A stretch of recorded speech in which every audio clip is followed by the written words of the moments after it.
3,97,000 એટલે કે 4 લાખ જેટલા ઉમેદવારોએ ટાટની પરીક્ષા આપી અને એની સામે જે ભરતી થઈ એની અંદર માત્ર ટેટ 1 ની અંદર 2300 અને ટેટ 2 ની અંદર 3378 2022 ની અંદર ભરતી કરવામાં આવી.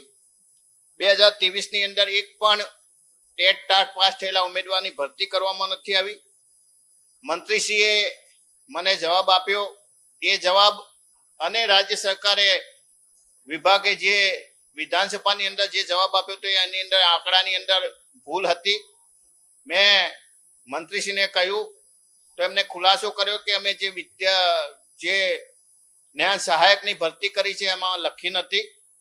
એટલે જ્યારે તમે શિક્ષકોની ભરતી ના કરી શકતા હોય અને 4 લાખ જેટલા ટેટ ટાટ પાસ થયેલામાંથી માત્ર 5600 જેટલા ઉમેદવારોની શિક્ષક તરીકે ભરતી થાય અને એ પણ 2022-2023 ના વર્ષની અંદર એક પણ ભરતી થઈ નથી. આ બહુ ગંભીર બાબત છે.